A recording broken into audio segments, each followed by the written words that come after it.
Hello, everyone, and welcome to the 93rd episode of Kouryer Podcast. Today, I'm joined with Mr. Stephan Duquesnoy. He's a lecturer at HKU University of the Arts at City of Utrecht in Germany and visual artist and art director focusing on dark aesthetics and procedural design. And we're on call with him from Hague, Netherlands. Now, with that introduction out of the way, by the way, I'm sorry, is actually Utrecht in Germany? No, it's in the Netherlands as well. Yeah, but It's the name definitely sounds the German as capital. well, by the way. Yeah. No, it's a Dutch city. Yeah, all right, awesome. Good to know. All right, so the first question is give us a little introduction on how we got into visual arts and design. Yeah, so that's a really kind of weird story. I used to study information technology. Also got a degree in it when I was a teenager. Um, and I discovered Dragon Ball Z while I was studying that. And I found this one tutorial online, and that was about how to draw Goku. So I basically just drew Goku for a year long and only drew him and only followed the tutorial. And I was terrible at it. And at some point I posted it on, I think it was conceptart.org. Um, and my work got completely burnt down. Like it's the most terrible thing ever. But some people, they suggested me to start reading some proper books about art. And I did. And I started practicing, and things kind of slowly went from there. So very unhealthy Dragon Ball Z obsession to making original art. Awesome. I've actually never like that's actually the first time that someone got into art, in that method, like obsessively just doing something repeatedly and just practice, around that. That's actually like maybe indirectly a genius way to get into art. Like maybe take something you like and just repeatedly try draw that, and you Yeah. learn different techniques as you go along to draw the same thing but better. Yeah, I have terrible ADHD, so that kind of plays a part in being able to Awesome, same. constantly focus and repeat it. But yeah, also when I started, I had like no talent. My mother actually got upset with me that I wanted to do art, because I had no talent at all. So that was like a whole conflict 15 years ago. Um, yeah, it's weird how that goes. And I think that it's one of the core things that I had to learn about art, that you're so intimidated when you're starting by young people that are really good and that have like all the talent. But then during the way you kind of discover it's like 90% of it is hard work and repeating and practice and repeating. And then that you at some point surpass talent. Uh, well, yeah. Yeah, exactly. Sometimes, sure. Talent exists and it's really, nice and good. Some people have it, in different stuff. But talent for me is basically like the best way I could, describe it to people. Like, have you played World of Warcraft? You probably did. Yeah, too We all much. did. Yeah. Like, some, like, for example, orcs could potentially be more talented warriors. They start with, I think, they start a buff or something, if I remember correctly. Yeah. And, like, yes, talented people just start a bit, higher than your average person, but it's not possible for you, someone who's zero, to even surpass that. Like, it's just being stubborn and grind at practice, the thing you love, and you get there. Yeah. And you kind of explained to us your whole story of how you got into art, but before, like, when you were studying like information design, IT as info informing. Information Oh, technology. sorry, information Yeah. technology. Jesus, my brain. We're studying that, but before that, what was the plan? Like, did you know that even during that, that you wanted to become an artist, or the plan was different? Like, how was that? No, not at all. It's actually because I was doing my IT studies, and I was like fully focused on becoming a software engineer and walking that path in life. And then I did my internship at a multinational or an international company as a software engineer intern, and it was such a terrible experience. In just being in an office, being surrounded in that kind of office mentality of getting work done in certain time frames, or basically just people living there just to live or to survive, basically. It completely drained me in half a year, and I felt like I need to do something different with my life, and I started picking up drawing. And yeah, I think that was really like the trigger moment, was not wanting to be in that kind of office job position. Uh, and yeah, I started drawing. I started applying to the art academy, got rejected, applied again, got accepted, and yeah, then it became a little bit more of kind of an official career direction, I suppose. All right, awesome. And just wondering, what was your main, like, character stats like in World of Warcraft when you used to play it? My main, it was a dwarf hunter. Oh, Dwarf Hunter. Oh, yes, gnomes couldn't be hunters, but dwarves could. Yeah, No, yeah. Yeah, I they just missed can it by there. they can by now, I think, but I haven't played the new expansions yet. Yeah, I mean, it's been so long that I played it, but I don't hear really good news about the development of the game. It's kind of going downhill pretty bad. Yeah, it's kind of sad, but it's Yeah, definitely in the Hall of Fame of video games, in my opinion, World of yeah, for me Warcraft. as well. I think I've like a year of played probably, and yeah, By a year of play, do you mean a total of like, more hours over of 3,000 hours. Yeah, for sure. nice? Yeah, It's kind of weird, like, because games like that or, platforms like Steam tell us how much we play a game. And it's kind of intimidating for us, when you mm, realize, oh my God, I played, for example, yeah, 4,000 hours of Dota 2. I did, and I regret it. yeah. I think for me, the World of Warcraft experience is such a mixed experience because it's Yeah. on one hand, I also started doing fan art for World of Warcraft, and that kind of got me into the first moment where you're doing art of someone's character and they appreciate it, and you start feeling that kind of feedback from a community that likes your work and which encourages you to go on. So that was like one side of me for my World of Warcraft experience, was getting to experience that. On the other hand, it's also, especially when you do the slash plate, it's so much hours that you're looking at, like what you could have done in that time. Like, let's say it takes 10,000 hours to master something, and basically took one third of that time and spent it on playing a video game.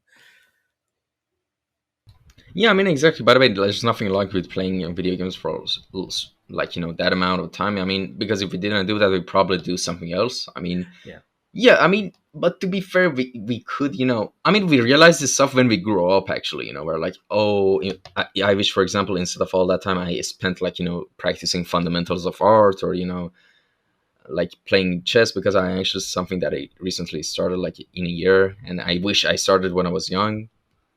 And, you realize this stuff when you grow up. And actually, I've been thinking about it when someone, like, feels bad that they're like, oh, I wish I went back in time so I could fix this stuff. That means that you learned from your past successfully.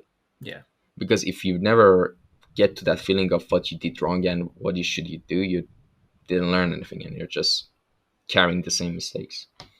yeah, exactly. And it's you can't avoid making mistakes, because if you don't make the mistakes, you're not going to grow because of them. So it's like two sides of the same coin. Yeah, exactly. And, well, I mean, in the introduction, I already mentioned that you're a visual artist and art director right now. But the next question is, what is your main branch of design that you're focusing on right now, and what is your experience? And tell us about your experience from the start of it until now. Yeah. So I'm mostly focused right now on dark surrealism. So it's more like kind of like realistic renderings, mostly 3D, with weird stuff going on that tends to be very orientated on ornament design and things that are beautiful in nature, and then based on the math and the formula underneath it all. So I'm working a lot with golden golden circles, lots with spirals, lots of procedural programming. So like half of my work is done, or even less than half of my work is done by hand. So I tend to only sculpt the woman and really put the handwork in there. And most of my work is done by programming and math basically. Um, and I really like that combination of finding that mixture of natural beauty and the craftsmanship behind it, but mixing that with all the modern technology and power you can put underneath it with programming and repeating systems and yeah, all the fun digital stuff. All right. And how does your design process usually go anytime you want to start working on a design project or project in general? I tend to not have a very solid idea. I'm a person, I have struggled with depression for like years. For the last 5, 7 years, it's been quite severe, and it's something that I've learned to deal with in a better way. And for me, my work is kind of at the moment, my process is I'm trying to make things that feel right to me. And it tends to be more of a coping mechanism and just letting emotions out or letting feelings out and seeing what happens. That process tends to start with sometimes sketches, sometimes I just start doing random stuff. I always start from chaos and just combining things.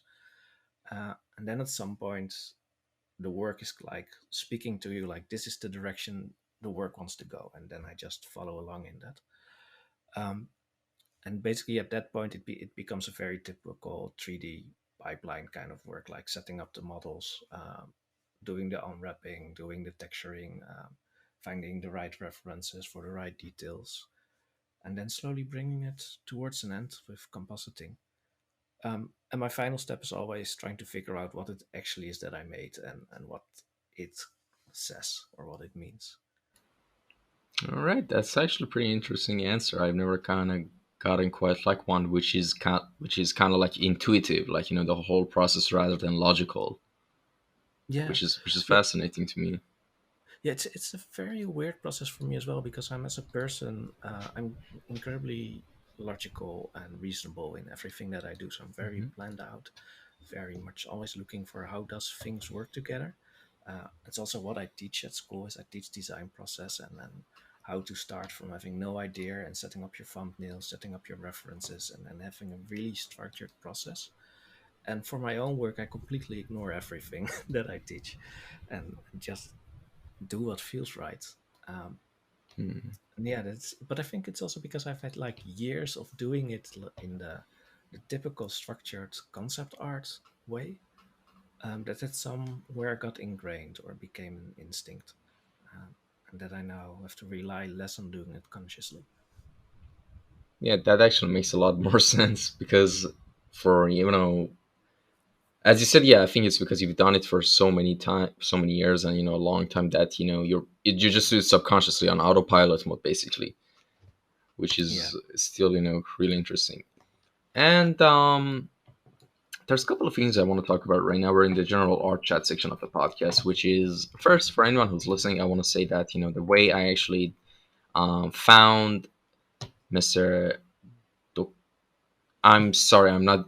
Yeah, I'm gonna It's miss okay. your Don't last name. worry. I'm sorry, Mr. Stefan's work was through a feature. He was featured. His work was featured on the Instagram page of Maker's Place, which Maker's Place is basically one of the big platforms out there that is available that provides a service for a market for NFT exchange, and buying and selling and all that. And now the thing I want to ask you is how did you got familiar with the world of NFTs? Oh, that's a good one. I got an Instagram ad from Super Rare in last October, um, and I decided to apply. I got rejected, and then I found Maker's Place, and I started posting. It was at the beginning for me. It was like um, I'm kind of like doing my own thing with art, but I had no way to make money of it. So it really was like a hobby next to my usual teaching job, and I had my job that could provide for me. So in the free time that I had, let's make fun, original work that I love. Um, and then I found Super Rare, and I saw that one of my art heroes was on there, Andrew Jones. I absolutely love him. I've been a fan of him for like I think 18 years now, since I was 20.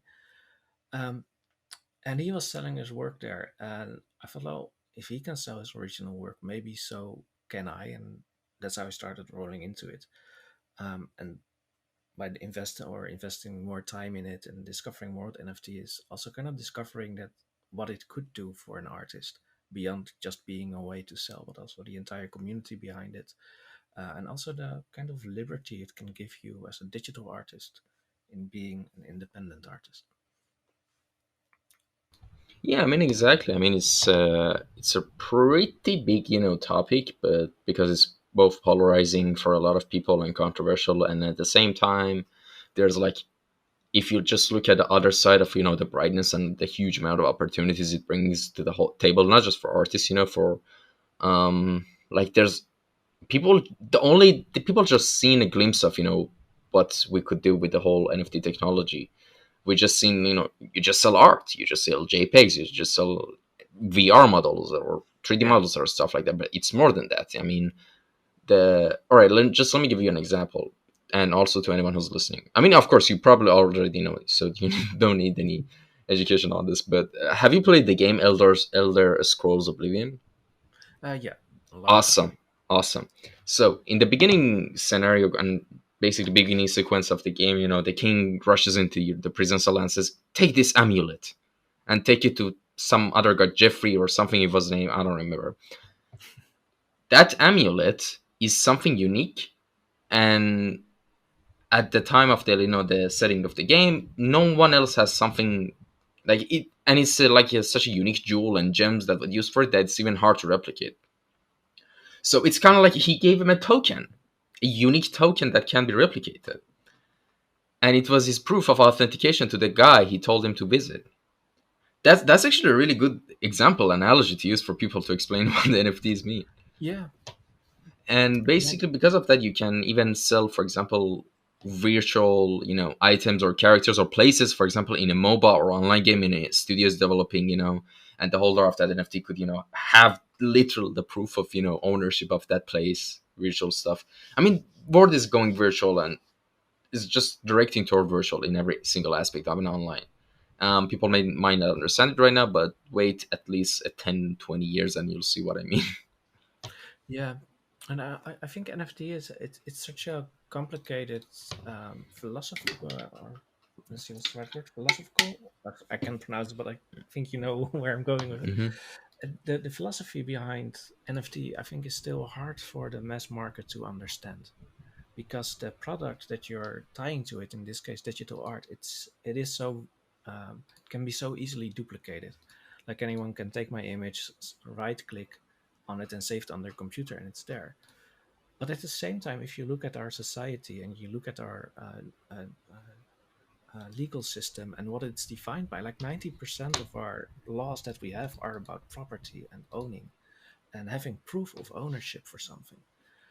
And to have something right now that basically validates your ownership of art that you've made and guarantees a certain uniqueness to it is an incredible valuable thing in a digital world that's only going to be more digital with more access and more unique properties in it.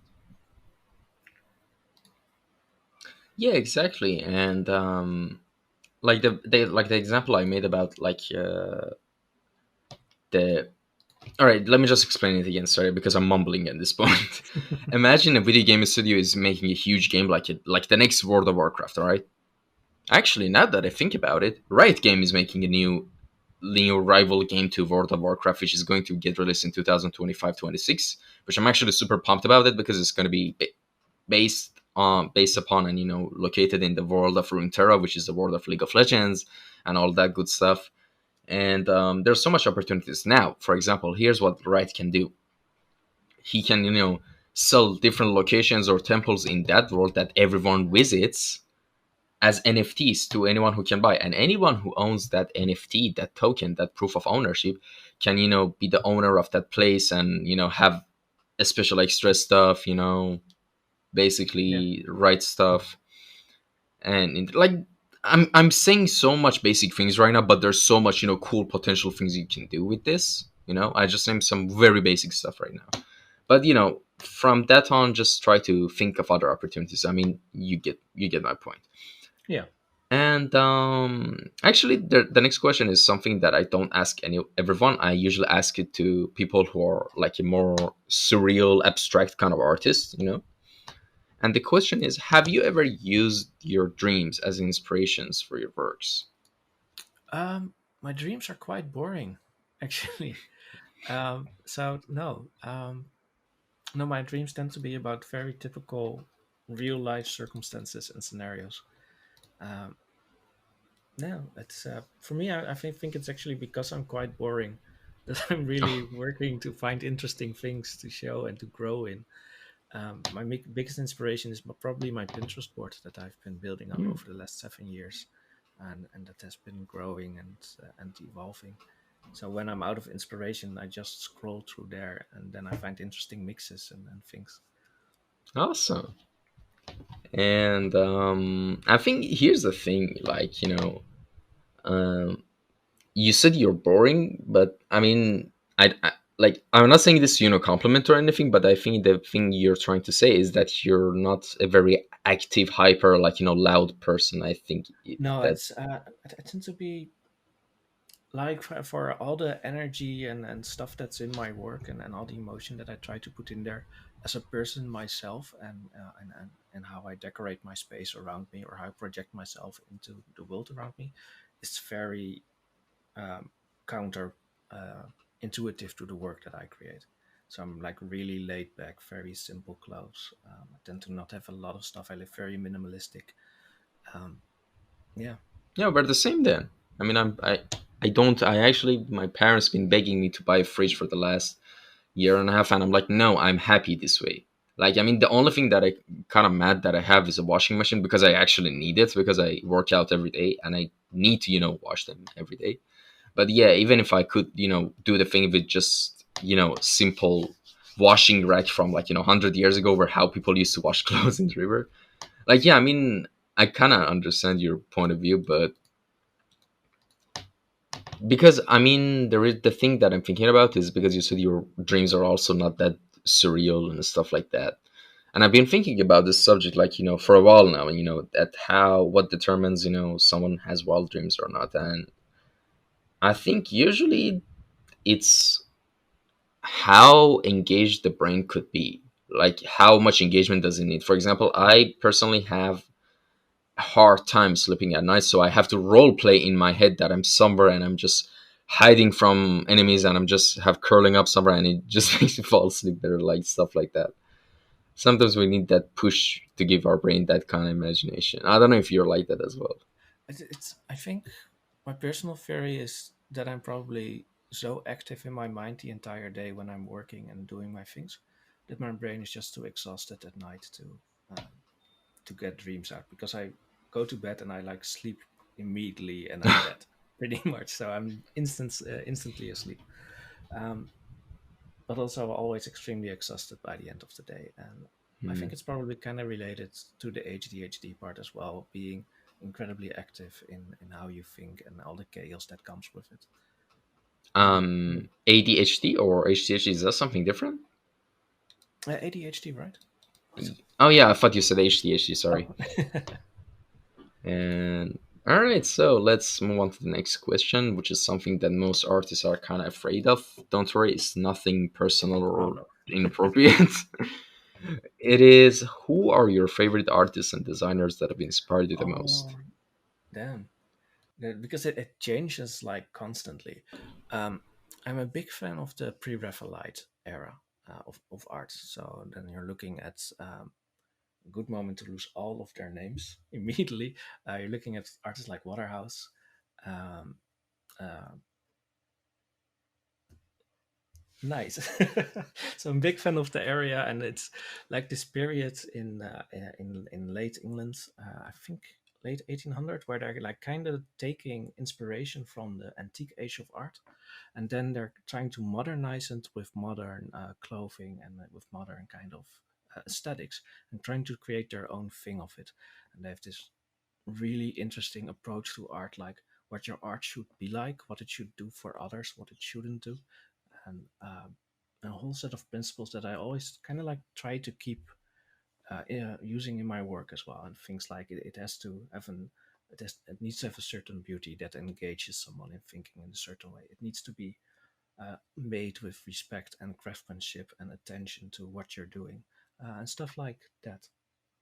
And that tends to be like my main inspiration. Uh, when I'm looking at more contemporary, I find Rothko really interesting. He's a bit of a weird artist for most of the digital arts because he's from that abstract era, which is just like his work. For everyone who doesn't know, it's like big squares of paint. So it's like blue next to red, and it's orange next to yellow, and stuff like that, or big black canvas.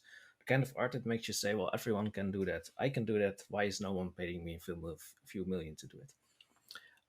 But the thing that I've had with his work is, especially when I got more into the mathematical side of art, is that I started seeing the proportions in his work are really beautiful, and how he balances the colors and the swatches and stuff. And that really became for me an inspiration to not only focus on like the superficialness of art, like what it is that you're figuratively looking at, but also at what is the design underneath it, and everything that's going on at a pure emotional base level. Um, and this is something that came quite late in my career. I think like 5 years ago that I really started looking at abstract artists, what they wanted to convey, why they did the work they did. Um, when it comes to contemporary, Andrew Jones, I'm a big fan of. Um, he does this weird shamanistic, um, mutating art stuff. It's hard to explain. He used to direct Metroid Prime as an art director early in his career, and then he started doing weird visual performances, and it's absolutely love his work, where it's going. I really admire Raf Grassetti as a sculptor and as an absolute master in the work that he does. When it comes to NFT, and I'm exploring lots of new artists in NFT that a lot of people aren't that aware of yet. Then there's people like Dexamol. He makes this 3D insect kind of creatures that are half mechanical, half biological, with beautiful renders. Hannes Hummel is an amazing artist. He makes botanical dioramas, basically. And Christian Levin, he's a guy that does things with cloth. And I think what's really interesting about all of these three artists, they're all kind of unknown. I think collectively, if you put them together, they have like 10,000 followers on social media in total. But there are all kinds of these artists that were in studios and were working behind the scenes for their entire career. Then they discovered NFT, and they all got on the train of, I can do something I want, and it can be unique because I'm the one doing it. And they're all creating amazing work because of that freedom that they're suddenly experiencing. Yeah, actually, before the whole NFT boom and stuff like that, Christian Levin came on the podcast on episode 16. Oh, nice. Yeah. Yeah. And yeah, it was during the time when the podcast wasn't video based, it was just audio. Like I was at my infancy stage of the podcast. Now Hmm. we're at episode 93. So time flies. Yeah. And now speaking, we have already I think talked a little bit about your work, but we want to get a little bit more in depth. Now the question is, what is the main subject of your artworks and what made them interesting to you? The main subject is it's always grounded somewhere in depression, which sounds a lot more negative and depressive than it should be. And that's also kind of what I want to show in my work. Um, for me, depression is something that I have to live with daily. And for me to do that, I need to be able to see it not as something that's burdening me or something that's dragging me down, but it's something that's a part of me that also creates, in a way, who I am and how I see the world. So there's a lot of acceptance going on.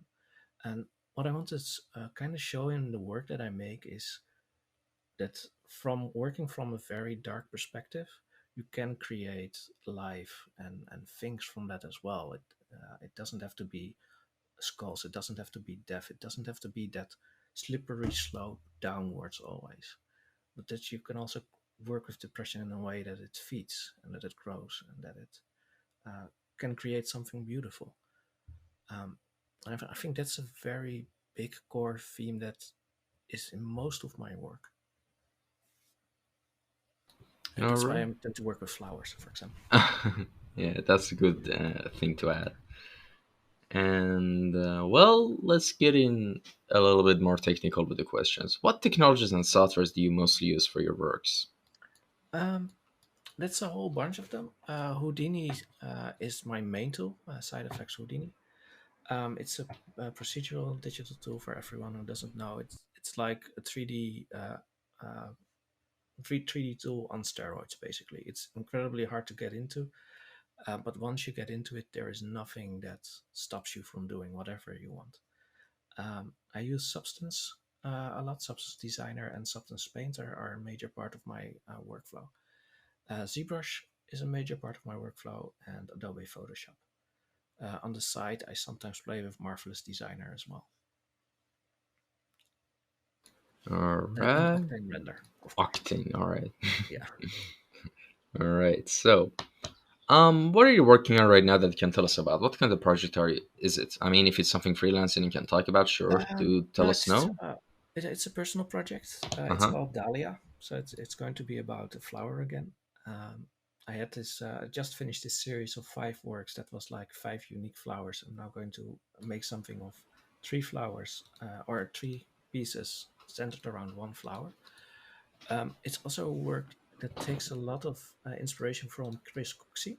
He is this kind of artist that makes sculptures which are incredibly intricate in details and what's going on and all this stuff.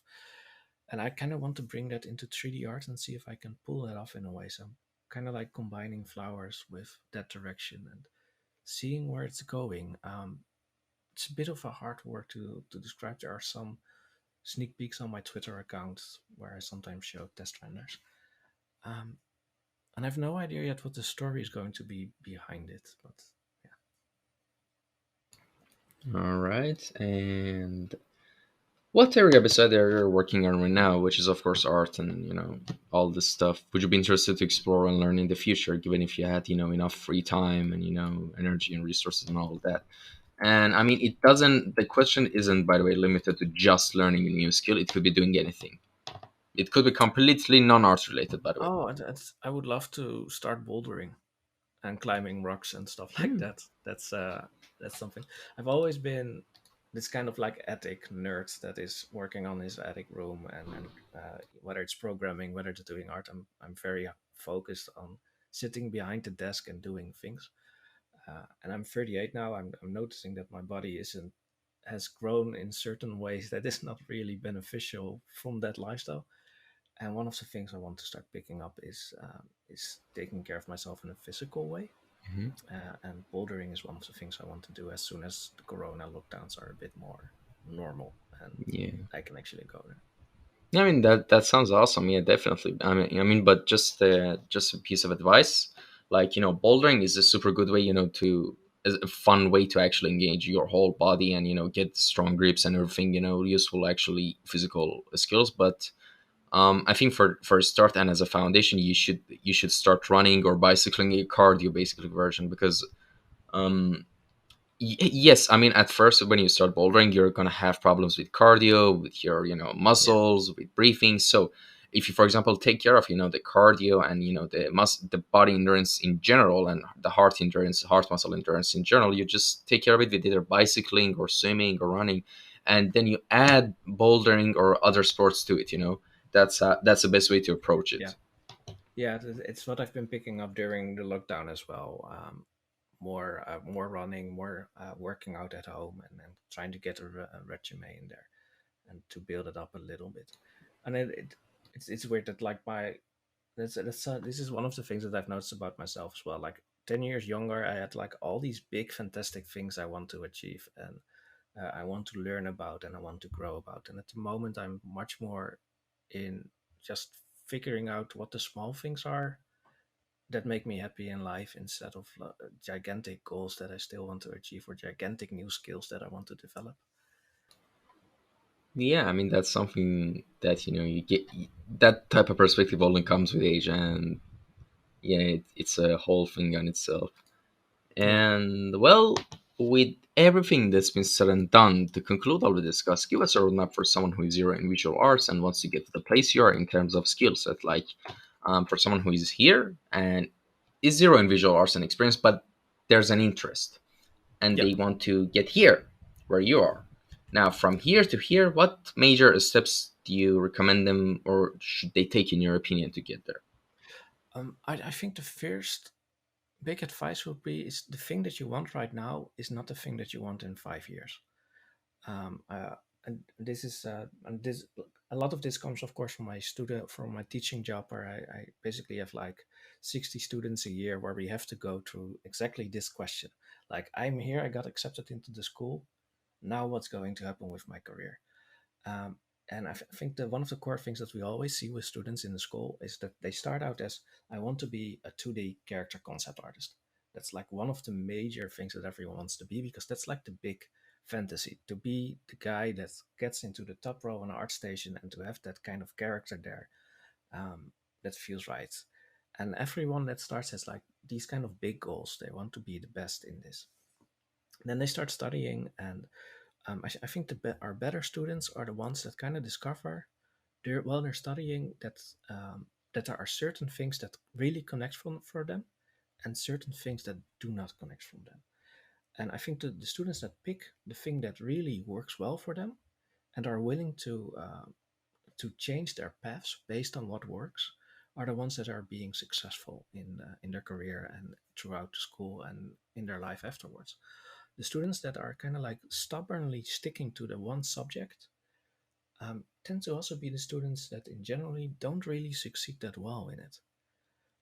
And I think it has to do with your brain works in a certain way with certain topics that you're really good at, and being able to focus to say like, this is how it's working for me, and having that reflection, that's like a major driver in your development as an artist. Um, and of course, the key to getting there is always practice. That's that's just such a major thing. It's especially when you're younger, especially when you're starting out. You need to be drawing every day, or you need to be making something every day, even if you're just to get into the mindset that every day you create something. Because the job that you're going to get, or the job that you want, is going to expect you to do that 8 or 9 hours a day constantly. Um, and I think that's the hardest part, is getting into that habit of creating something. Um, I think another tip is to not be to not worry about your mistakes, or to worry about the quality in your art. Um, make things, even if they're terrible. Just make things, and keep being aware that when you're starting out, like one in a thousand drawings will be good, and 2 or 3 years later, it will be like 100 drawings in the thousand, and a few years later, it will be 500, and then it will be 999 at some point. But it's to be relative, like, where am I'm going to feel a lot. Let's embrace it, and focus on learning from what you're doing, instead of trying to ignore your failures or not showing it to people. All right. And well, we've reached the final question of the podcast, which is a new segment. It's gonna kind of, it's technically, yes, technically it's a question, but it's kind of like a segment, which is the last thing of the podcast, which is called Final Words, which is something I recently added to the podcast, which I wished I did earlier because it's actually something really interesting. And all right, here's the thing. Now we've reached, minutes, as I'm speaking right now, minute 38 and 25 seconds of the podcast in this whole recording. And for anyone, and I'll probably edit and upload the podcast in like a week. So for anyone who might watch or listen to the podcast and came and are here now at this moment and are listening to me and will listen to you in a minute, if you could leave those people in that are listening in the future, whether a week, whether 2 weeks, whether a year, whether 10 years, any point of time in the future, and now you have this window of opportunity to leave them a message as a human to human, what would that be? Um, I think it's probably has to be love what you're doing. Like, not just like it, but really love it. Um, I think the core in this is the art that you're doing, or the skills that you're developing. They're with you for your life. That they're going to be your best friends. They're going to be the things that you rely on to get through tough times. They're going to be the things that are with you through the good times, and that help you celebrate your experiences. Um, you need you need to have the love for what you're doing to be able to um, yeah, how do I put this? um, you need that love to really appreciate what you're doing in a way. Because I think if you're just in it because you like to be an artist or because you like doing it, it's not going to give that payback that some of the other artists have. It's not going to be that source of energy and that source of power and development that other artists are having. But the moment that you start loving it for everything that it is, for the worst and for the good things, that's the moment that your art is going to develop. All right, that's actually a beautiful note to end this episode on. And well, thank you so much for coming by. And where can people contact you if they had a question? Is there Instagram I caption? Okay, I put it in the captions. Yeah, yeah. I can be reached on Instagram, of course. Stefan DUQ. On Twitter with the same account. I'm sometimes streaming on Twitch with the same account. Um, Awesome. so yeah, I'm pretty much reachable through all social media. All I also right. tend to answer everyone because it's still manageable to do that. So Mm-hmm. Awesome. Well, thank you so much for your time and joining us on this episode. And thank you to anyone who tuned in and listened to this episode. I hope you are having a good day. Well, it's the end of this episode. Thank you everyone for watching. Thank you, sir, again for coming by. And take care, everyone. See you next episode. Bye. goodbye.